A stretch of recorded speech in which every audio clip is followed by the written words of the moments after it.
Before my first client first walked through my gym, he was in fact one of my former English students nearly a decade ago. And today he is eager to learn, but unsure where to start. So, give you a little bit of background.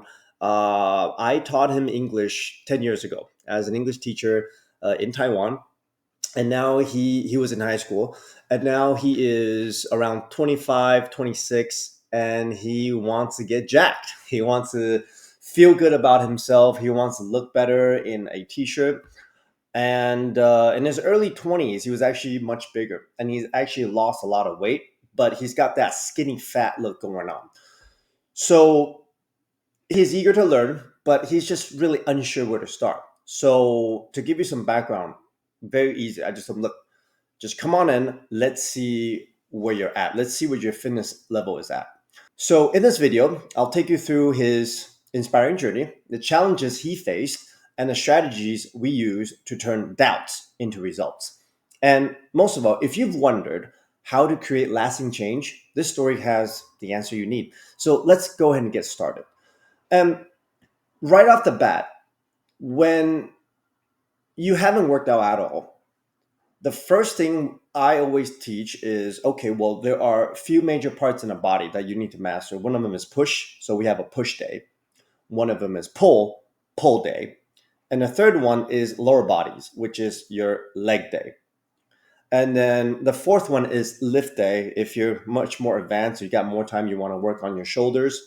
You want to look at that, get that physique, as more aesthetic look. So it really depends. But for a very, very beginner, I would just focus on three things: push, pull, and legs. You can split that into three.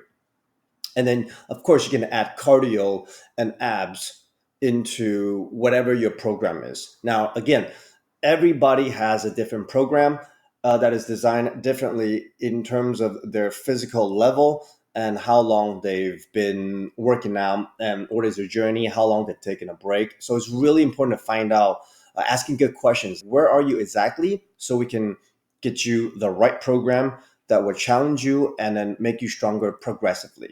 Okay, and definitely not trying to give them something way too hard. So let's get back to the video. So the first thing is, okay, let me see how is your push. So when we start, it's always the push day, because when you do push day, it is gonna give you the most bang for your buck in terms of how you look, because your chest will get bigger, your shoulders and your tricep. And we all know triceps grow faster than your bicep, right? Tri is three muscles, bi is two. And really, if you can just get your push-ups going and start doing some more advanced dips later on, you'll look much better. So we always start with push day. If you don't know where to start, always just start with push-ups. That's the easiest thing to do. You just need a floor, 50 push-ups a day for 1 week, and then progressively move up. Once you master push-up, I mean, you're gonna look really good if you can do, let's say, 50 push-ups in one single go, in one set. Okay, so let's go and get to it. So right now, let's see. Oh, here we are. Of course, we got to stretch first.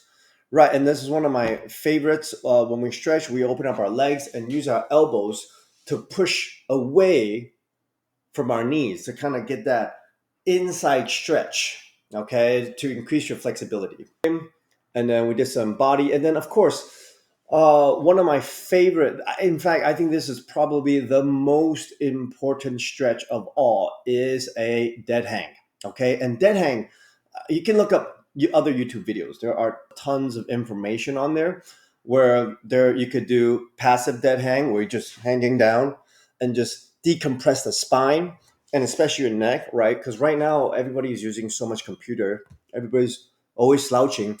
So when you do a dead hang, it stretches out your spine and your neck, your shoulder area, that tension there, right?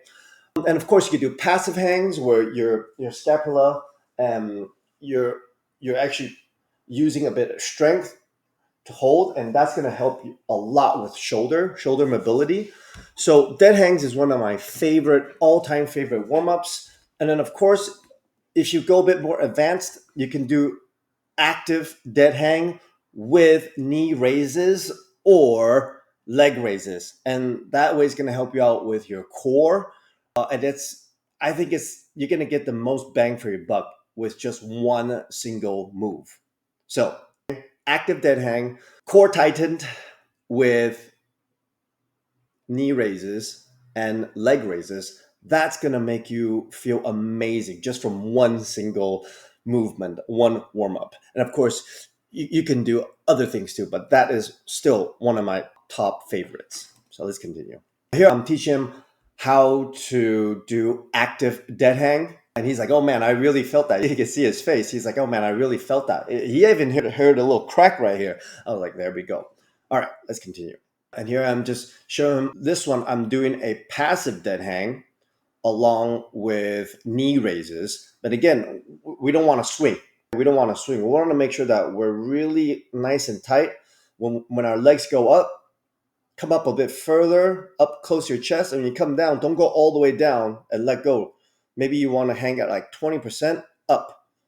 Go down 20% up. So you're staying contracted the entire time you're doing it.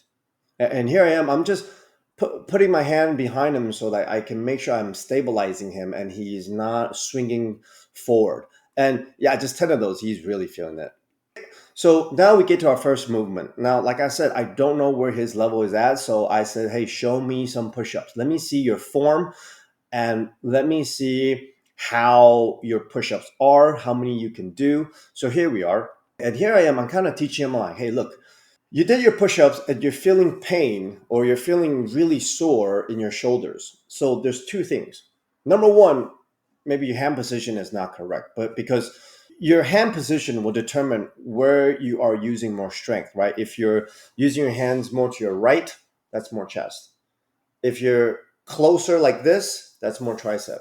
So he was placing his hands a bit further below his nipple, and that's using a lot of his shoulder. So he was feeling his shoulder a bit more intense and more weak. That's number one. Maybe his shoulder placement was incorrect, or number two, his shoulder was simply lacking strength. So from that, I know, okay, well, we got to work on your shoulder. Okay, when it comes to your push movement, your shoulder is the weakest. It's not aligned together. Okay, so here I'm just showing different variations and teaching him, hey, look, there are a lot of different shoulder variations. And most of all, now I'm telling him like, hey, the perfect push-up is when you put your hand next to your nipples and push up. That is probably the easiest way to put your hand placement, is to just lay it down, put your hand next to your nipples and push up. Okay, centered, aligned. This is my nipple, aligned to my hand. Yes, here we go. We're gonna do some more. Show him some more, and now again, instructing him the importance of looking at the clock and not resting that long and timing how long you rest. All right, let's continue. Yep, he's feeling it. And now, again, while resting, I'm just trying to educate him on what the idea of working out and what are we looking for, how long we should rest, and how you should feel right now. Most of all, we're talking about how you feel. Is the blood flowing? Is it pumping? How are you feeling? Yep, he's doing it. Okay, and then finally, I told him, look, our first movement is just going to be simple push-ups, and then give me, I think it was 4 sets of 10. And on his last set, he's having some issues. So I was like, okay, so let's make it easier. Let's do knee push-ups. Okay, so basically, instead of using your foot at the end, you have your knee. So that's going to reduce maybe 30 to 40% of your weight, just so that you can complete it, right? Because again, he hasn't worked out, so those muscles are still sleeping. He needs to activate them, and he needs to finish that set. Don't stop at 6 when you can't. Okay, well, give me 4 knee push-ups and then finish them. So right now, we're going to move on to dumbbells. And again, it's about the movement, right? And again, I told him that we don't want to just pump it, boom, boom, boom, really fast. We want to be nice and controlled, especially when we come down. When we go up, nice and controlled, trying to get it almost touching, but not. So imagine these are dumbbells. When you come up, the dumbbell should go like this, but don't touch. We want to come on in a little bit, but don't touch, right? Again, that is just to control. That isn't necessarily too important, but I would say that is just a nice way to control and focus where you are. Get the dumbbells, pretend you're holding on the dumbbells. This is the end of it, and just kind of come in like that, but okay, come in like that, but don't touch. That way it's just a control. Because I see a lot of people, they're just banging it. They're just banging it like that. And I mean, you don't have to do that, okay? Okay, it looks really fast, but we're not. We're actually really doing it really slow here.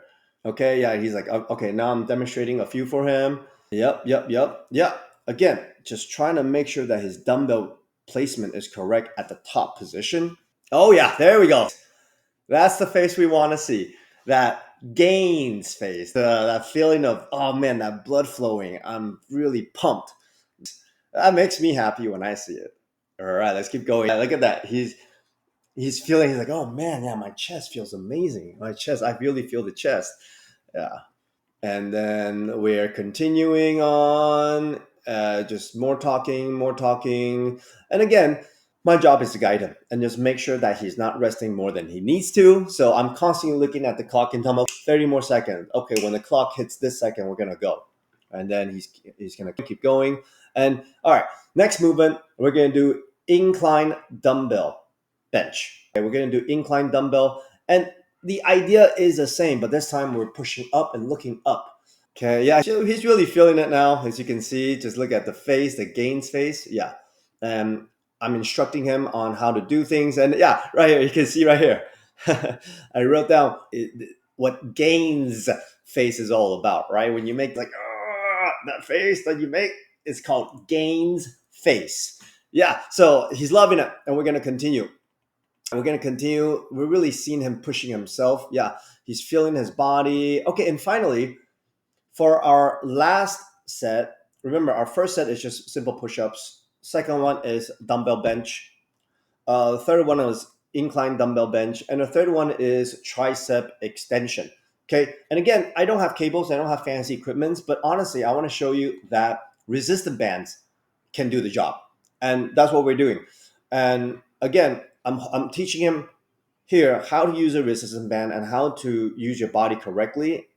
And as you can see, back is straight, legs slightly bent, and all I'm doing is squeezing my arms towards my chest and then pulling down with whatever I'm holding on. Now, in this case, it's a resistance band.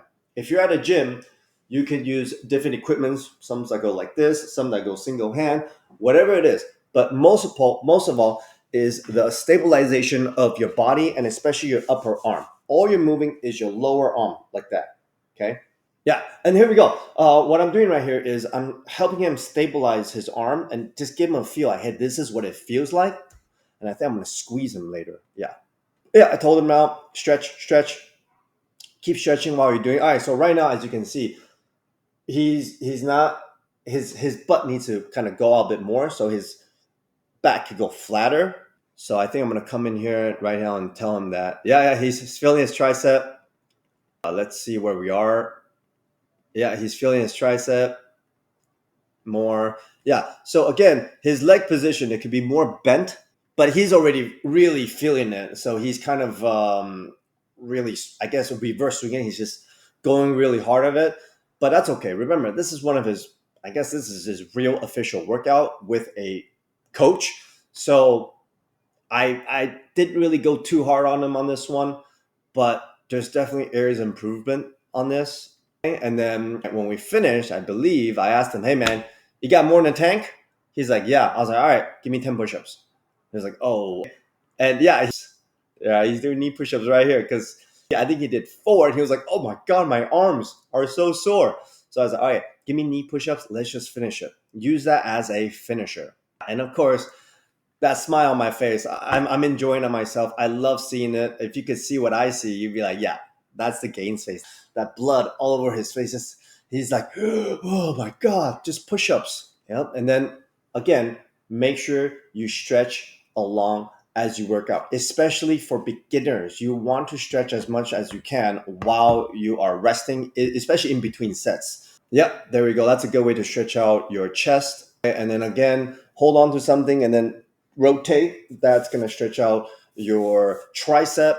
And of course, the obligatory picture that we take so he can show off on his gram. And I believe that is it. Yeah, that's it. So, in conclusion, I just want to say it's about getting started. Okay, I don't know where you are in your fitness level, But I think the most important thing is get started, get help. Now, of course, you can watch YouTube and find out everything. You can get all the knowledge on YouTube, but real practice is the most important thing. Practicing is the most important thing. And number two, getting the right people to help you, getting a coach or an online coach for that matter, to see your form, to see you work out and to correct you and then motivate you and then make sure you don't rest that long is probably the most important thing. And honestly, I am honored. I really love what I do right now because I was his English teacher. I taught him English for I think a good 3 to 4 years, and he's always respected me and really enjoyed my class. And I really liked him as a student too. He's always willing to learn, eager to hear what I have to say, and really take notes. So when he came in this session, I was like, "Hey man, just come in. This session is completely free. I'm just happy that you chose me as your coach or you want me to train you. I just feel absolutely honored, and I really had a great time teaching Kevin. And I hope that in his fitness journey, that he will do a lot more. He's gonna be consistent, stay on the program, especially his nutrition plan that I'm going to be giving him. And I'll be diving into a lot more details to talk about the workout plan and nutrition plan that I give him. So I hope you enjoyed this video.